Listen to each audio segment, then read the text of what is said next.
Well, welcome back to COVID Comms. Today we're talking about whether you as a leader are a thermostat or a thermometer. Well, I said this yesterday. What a crazy time to be both in leadership and in business. Society is shutting down. People are being told to stay indoors.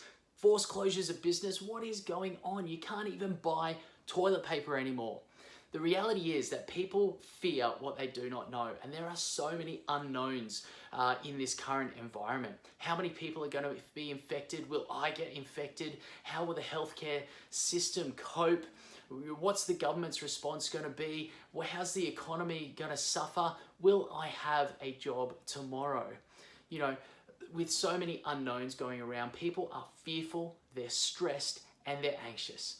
And on one hand, this can lead to irrational behavior. This is why we can't buy toilet paper anymore, which, by the way, I've never really understood anyway, because this virus doesn't give you diarrhea.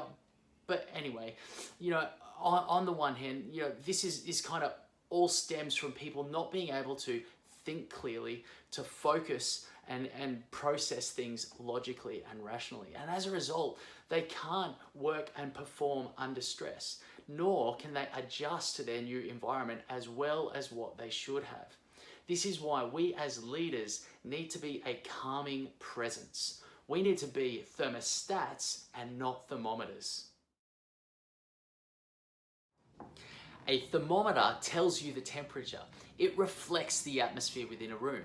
A thermostat, however, it sets the temperature. It influences the atmosphere. So here's how this works at a human level, right?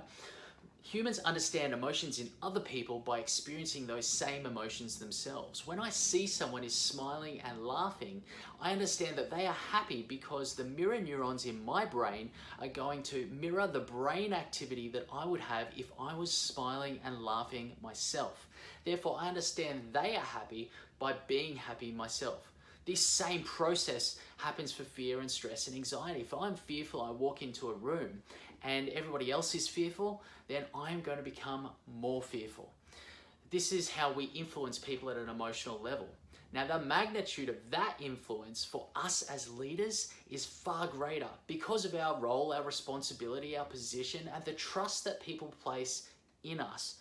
So as a leader, if you are acting as a thermometer and you are reflecting the stress and anxiety of your team, then you are going to exacerbate it exponentially. If, however, you're going to act as a thermostat and you're intentional about being calm, about being focused, about using humor appropriately to break the tension, you are going to create a positive atmosphere that is conducive to performance under pressure. So it's like recalibrating the emotions and the atmosphere of your team. So if you walk into a room and you are calm and you're focused, you're energized, or you're on a video conference call and you're speaking really clearly and you're using humor, then you're going to reset the emotions of your team.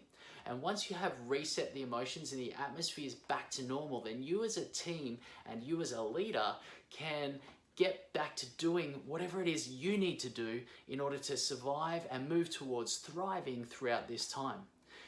Every crisis is an opportunity for good leadership to be demonstrated and come to the fore. So we as leaders need to make sure that we are making the most of this opportunity. At the end of it, we should be better leaders with more influence.